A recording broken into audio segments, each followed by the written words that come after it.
Hello friends. आज हम लोग मराठी अक्षर भारती इयत्ता 9वीं का पहला स्थूल वाचन काजीरंगा इसका एक्सप्लेनेशन स्टडी करेंगे। इसके ऑथर है वसंत अवसरे।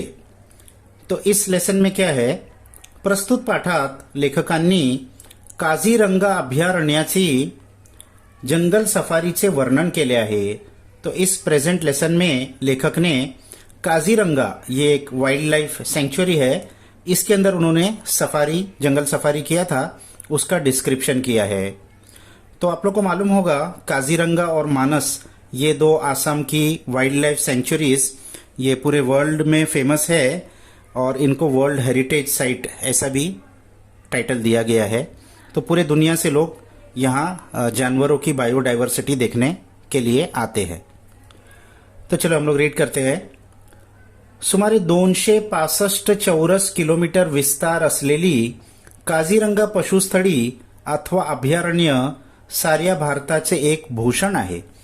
तो लगभग 265 स्क्वायर किलोमीटर्स एरिया पर फैली हुई काजीरंगा ये पशुस्थळी, जानवरों की जगह, या अभयारण्य, वाइल्ड लाइफ सेंचुरी, ये सारे भारत की एक भूषण है, एक शोभा है, ब्यूटी है।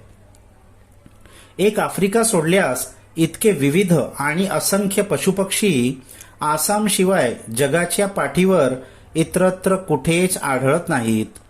तो एक अफ्रीका को अगर छोड़ दिया जाए तो इतने वैरायटी के जानवर आसाम के सिवाय पूरे दुनिया के पीठ पर कहीं पर भी पाए नहीं जाते। यानी आसाम के अंदर बहुत ज्यादा बायोडायवर्सिटी पाई जाती है। इतकेच नव्हे तर आसाम मध्ये वावरणारे काही काही प्राणी जगाच्या पाठीवर दूसरीकडे कुठेही आढळत नाहीत। इतना ही नहीं बल्कि आसाम में वावरनारे घूमने वाले कुछ जानवर तो ऐसे हैं कि वो आसाम के सिवाय पूरे दुनिया में दूसरे कहीं भी पाए नहीं जाते, यानी सिर्फ आसाम में पाए जाते हैं। हुलोक नावाचा एक पुच्छविहीन वानर फक्त आसामातच आढळतो। तो उसका एक एग्जाम्पल उन्होंने दिया है, हुलोक नाम का पुच्छविहीन यानी बगैर पूछ का वानर। तो बगैर जो पूछ के होते हैं उनको एप कहते हैं, जिनके पूछ होती है उनको मंकी कहते हैं, और जिनकी पूछ नहीं होती उनको एप कहते हैं। तो ये एक टाइप का एप है जो इंडिया में सिर्फ आसाम में ही पाया जाता है। भारताच्या इतर कुठल्याही प्रांतात त्याची वस्ती नहीं। इंडिया के और किसी भी जगह इसकी बस्ती नहीं है, यानी सिर्फ आसाम में वो मिलता है। त्याचे हुलॉक हे नाव सुद्धा त्याच्या आवाजावरून पडले आहे। इसका हुलॉक ये नाम भी इसकी आवाज पर से पड़ा है। आसामचे वैशिष्ट्य दाखवणारा दूसरा प्राणी म्हणजे एक शिंगी गेंडा। आसाम की वैशिष्ट्य यानी स्पेशलिटी दिखाने वाला जो दूसरा जानवर है वो है एक शिंगी गेंडा, वन हॉर्न राइनो। राज्याचे प्रतीक म्हणून आसामात ठिकठिकाणी त्याचे पुतळे उभारलेले आढळतात। आसाम स्टेट का सिंबल इस नाते से इस जानवर के पुतले आसाम में अलग अलग जगह बनाए गए हैं, स्टैच्यू बनाए गए हैं उसकी। कुणी म्हणेल हा अगदी निर्बुद्ध प्राणी एखाद्या राज्याचे प्रतीक म्हणून का पसंत केला जावा। कोई पूछ सकता है कि ये ऐसा निर्बुद्धि यानी मूर्ख, बेवकूफ जानवर, मोटा जानवर किसी राज्य का प्रतीक, सिंबल के तौर पर क्यों पसंद किया गया इसको। पण प्रथम दर्शनी वाटतो तितका हा प्राणी टाकाऊ नहीं, लेकिन पहली नजर में जैसा लगता है उतना ये जानवर टाकाऊ यानी फिजूल नहीं है, इसके अंदर भी बहुत सारी क्वालिटीज है। कोणतरी इंग्रज कवीने गेंड्यावर एक लहानशी कविता करून तो माणसापेक्षा कसा श्रेष्ठ आहे हे दाखवले आहे। किसी एक अंग्रेज कवि ने तो गेंडे के ऊपर एक छोटी सी पोएट्री लिखकर वो इंसान से भी ज्यादा श्रेष्ठ, बेटर कैसा है ये दिखाया है। एखाद्याचा पुतळा पाहणे आणि त्याला प्रत्यक्ष पाहणे यांत फार फरक असतो। किसी का पुतला देखना और उसको एक्चुअल रियलिटी में देखना, इसमें बहुत फरक होता है। मी तर गेंडा व त्याच्या बरोबर आसामातले इतर पशुपक्षीही प्रत्यक्ष व जवळून पाहण्याची संधी मिळावी म्हणून काझीरंगाला आलो होतो। तो मैं तो गेंडा और उसके जैसे आसाम में पाए जाने वाले दूसरे जानवर भी प्रत्यक्ष अपनी आंखों से और जवळून नजदीक देखने की संधि मिलावी, मुझे मौका मिलेगा, अपॉर्चुनिटी मिलेगा, इसलिए मैं काजीरंगा में आया था। अशा ठिकाणी वन्य पशु बहुधा सकाळी लवकर अथवा सूर्यास्ताच्या वेळी पाहायला मिळतात। तो ऐसी जगहों पर जो जंगली जानवर होते हैं वो ज्यादातर सुबह सुबह जल्दी और या तो फिर सनसेट के वक्त में देखने को मिलते हैं। आदल्या रात्री खूप पाऊस पडला होता। पिछली रात को बहुत बारिश गिरी थी।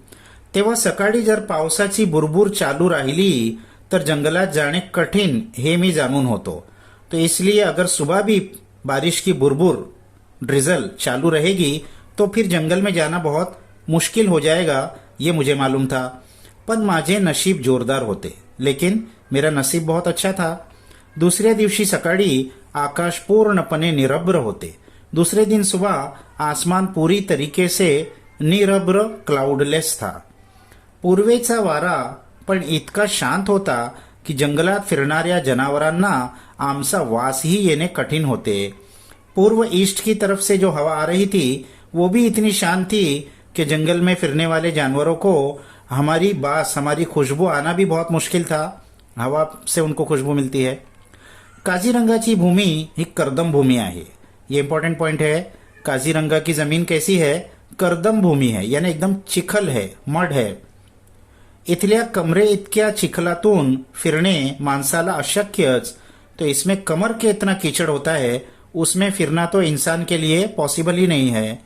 शिवाय इथे सर्वत्र इतके उंच गवत वाढलेले असते और इसके अलावा यहाँ चारों तरफ इतने बड़े बड़े घास उगे होते हैं कि त्यात हत्तीवर बसलेला माणूस ही लपून जातो, कि उसमें हाथी पर बैठा हुआ इंसान भी छुप जाता है। इतने बड़े बड़े घास होते हैं, उनको एलिफेंट ग्रास कहते हैं। इसीलिए प्रवाशांना या जंगलात फिरवून आणण्यासाठी आसाम सरकारने 15-20 हत्ती खास शिकवून तयार ठेवलेले आहेत। तो मुसाफिरों को जंगल में घुमाकर लाने के लिए आसाम सरकार ने 15-20 हाथी खास शिकवून, खास ट्रेनिंग देकर तैयार रखे हैं। हे हत्ती वन्य पशूंना घाबरत नाहीत व दाट गवतातूनही ते मार्ग काढू शकतात। इन हत्तियों की क्या खास बात है कि वो जंगली जानवरों से डरते नहीं है और घने घास में से भी अपना रास्ता ढूंढ लेते हैं। साधारणतः असा समज आहे की गेंडा हत्तीच्या अंगावर चालून जातो।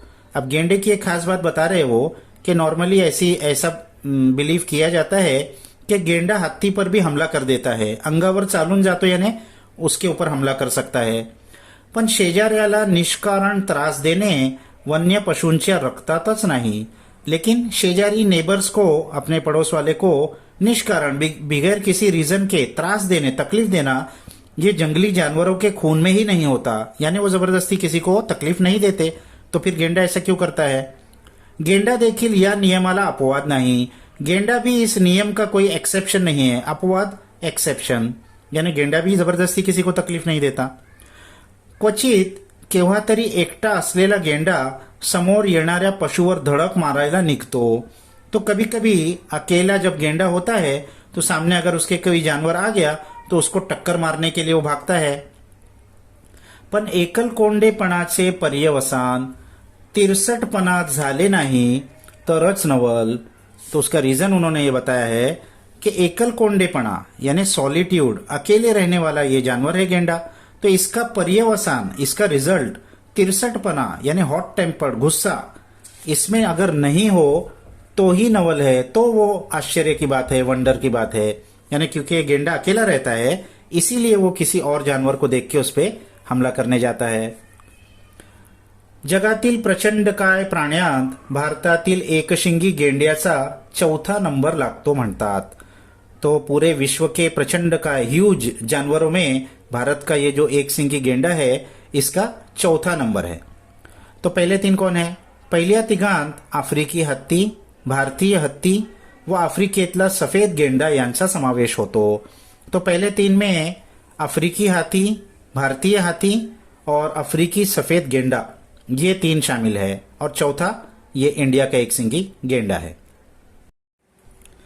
जंगलात फिरण्यासाठी मला एक हत्तीन मिळाली होती। तो जंगल में फिरने के लिए मुझे भी एक हत्तीन मिली थी। तिचे नाव वैजयंती असे होते। उसका नाम वैजयंती ऐसा था। मोठी देखणी, बहुत ज्यादा ब्युटिफुल थी. इंद्राच्या ऐरावताची मुलगी शोभेल अशी होती थी. इंद्र भगवान का जो हाथी है ऐरावत, उसकी बेटी शोभा देगी ऐसी वो थी, इतनी ब्युटिफुल थी. आणि चालत पण होती अशी ऐटीत की गवतातून चालताना जणू रेशमी साडी सडसडते आहे असे वाटावे. और चल भी रही थी ऐसे ऐट से, ऐसे रुबाब से, इतने ग्रेस से कि घास में चलते हुए जैसे कि रेशमी साड़ी सल सल करके जा रही है ऐसा लग रहा था. बहुत ग्रेसफुली चल रही थी. निघाल्यापासून थोड्याच वेळात ती एका जराशा उघड्या ठिकाणी आली आणि माहुताने खूण केल्याबरोबर उभी राहिली.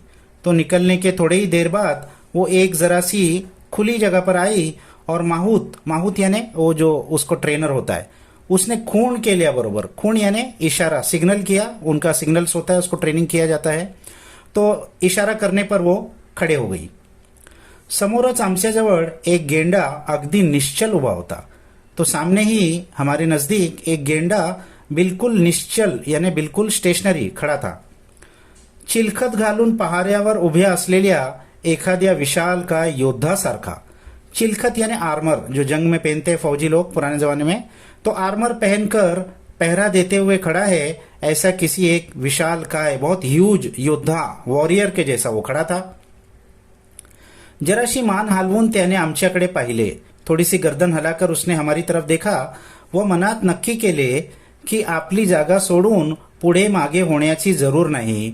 और उसने देखकर ये फैसला किया कि अपनी जगह छोड़कर आगे पीछे होने की कोई जरूरत नहीं है, यानी इनसे कोई खतरा नहीं है. त्याचा फोटो घेण्याची माझी मनीषा जाणून माहुताने हत्तीणीला चुचकारत उभी केली. तो मैं चाहता हूं कि उसका फोटो निकालूं, ये मेरी इच्छा माहुत ने जाना. तो उसने वो हत्तीन को चुचकारत यानी उनका सिग्नल होता है आवाज का, हाँकते हाँकते उसने उसको खड़ा कर दिया, रोक दिया. मी गेंड्याचे मनसोक्त फोटो घेतले. मैंने गेंडे का दिल भर के फोटो लिया. मनसोक्त, दिल भर के. त्या माहुताकडून 2 गोष्टींची माहिती मिळाली. उस माहुत से मुझे 2 चीजों की मालूमात मिली, इन्फॉर्मेशन मिला. बाजारात गेंड्याच्या नाकावरील शिंगाची किंमत जवळजवळ 2000 रुपये इतकी असते. तो पहला इन्फॉर्मेशन क्या मिला, बाजार में वो गेंडे के नाक के ऊपर जो सिंग होती है उसकी कीमत करीब करीब 2000 रुपये इतनी होती है. अब ये थोड़ा आर्टिकल पुराना है, 40-50 साल पुराना आर्टिकल है, इसीलिए उस जमाने का 2000 रुपये अभी के बहुत ज्यादा रुपये होते हैं.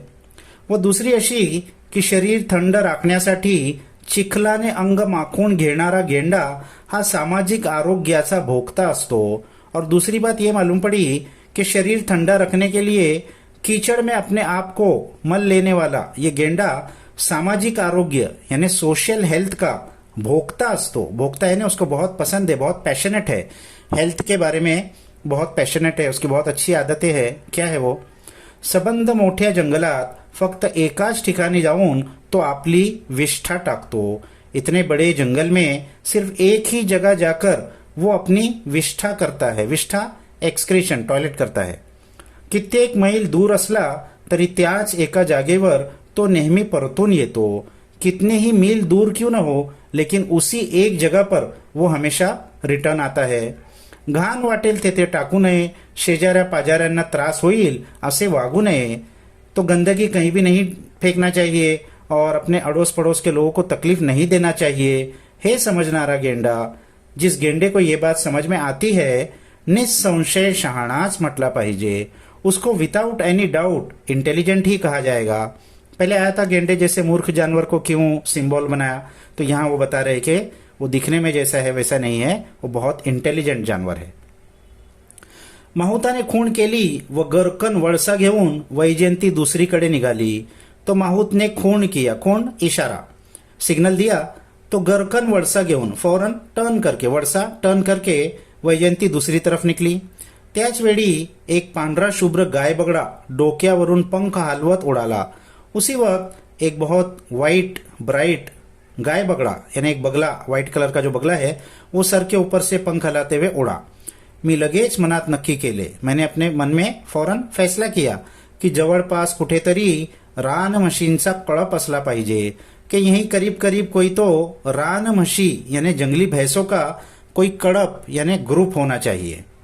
माझा तर्क खरा ठरला. ये जो मैंने लॉजिक लगाया था, रीजन किया था, वो सही साबित हुआ। गिरकी घेऊन बगडा जिथे उतरला, गिरकी खाकर सर्कल लगाकर बगला जहां उतरा, त्या दिशेने माहुताने वैजयंतीला हाकारले। उस दिशा में माहुतने वैजयंती को हाकाला आणि 5-15 म्हशींचा एक कळप शांतपणे चरताना आमच्या दृष्टीस पडला और 5-15 भैंसों का एक ग्रुप शांतपणे चरते हुए हमारी नजरों में आया। म्हशी गवतातून चालतात त्यावेळी गवतातले अनेक लहान कीटक घाबरून हवेत उड़तात। अब ये जो भैंस होते हैं, ये जब घास में चलते हैं तो उस वक्त घास के अंदर जो छोटे छोटे कीड़े होते हैं वो डर कर हवा में उड़ने लगते हैं। त्यांना खाण्यासाठी बगडे नेहमीच म्हशींच्या जवळ अथवा त्यांच्या पाठीवरही येऊन बसतात। तो उन कीड़ों को खाने के लिए ये बगले हमेशा उन भैंसों के नजदीक या तो उनकी पीठ पर भी आकर बैठ जाते हैं। विशाल शिंगांच्या 10-15 मशीनच्या मधून वावरणारे बगड़े पाहून मनात आले तो बहुत बड़े बड़े सींगों वाले 10-15 भैंसों के बीच में ये बगले वावरने यानी घूम रहे थे, फिर रहे थे। ये देखकर लेखक के मन में आया की निसर्गाची ही काळ्यावरची पांढरी लिपी केव्हा तरी कागदावर चित्रित केली पाहिजे। कि नेचर की ये जो काले के ऊपर सफेद लिपि है, स्क्रिप्ट है, राइटिंग है, इसको कब मैं किसी कागज के ऊपर चित्र बनाऊं, पेंटिंग बनाऊं। आसामी जंगलातल्या या रानमशींची शिंगे दिसायला मोठी सुंदर आणि विशाल अर्धचंद्राकृती असतात। तो आसाम के जंगलों के इन जंगली भैंसों की जो सींग होती है ये बहुत ही सुंदर भी होती है और बहुत बड़े अर्धचंद्र यानी सेमी सर्कुलर मून के जैसे आधे चांद के शेप की होती है। हत्तीपेक्षाही उंच असलेल्या एलिफंट ग्रास हत्ती गवत मधून चिखल तुडवत माहुताने वैजयंतीला पुढे काढले। तो हाथी से भी ऊंचे एलिफेंट ग्रास, क्योंकि वो घास बहुत लंबी होती है इसलिए उसको नाम एलिफेंट ग्रास ऐसा दिया है। तो उसके बीच में से चिखल में से जाते हुए माहुत ने वैजयंती को आगे लेकर गया। थोडे अंतर चालून गेल्यावर मध्येच थांबून तिने सोंड वर केली आणि तुतकारी सारखी दीर्घ किंकाळी फोडली। तो थोड़ा दूर जाकर बीच में ही रुककर उसने अपनी सूंड को ऊपर किया और तुतारी के जैसा, तुतारी ट्रम्पेट के जैसा एक बहुत लंबी किंकाळी आवाज की। मला वाटले काहीतरी संकट आहे। मुझे लगा कि कोई तो भी संकट, प्रॉब्लम, मुसीबत है। माहुताने इकडे तिकडे नजर फिरवली। माहुतने इधर उधर नजर फिराई आणि हत्तीनीला पुढे चालण्याची सूचना केली और हत्तीनी को आगे बढ़ने का इशारा किया।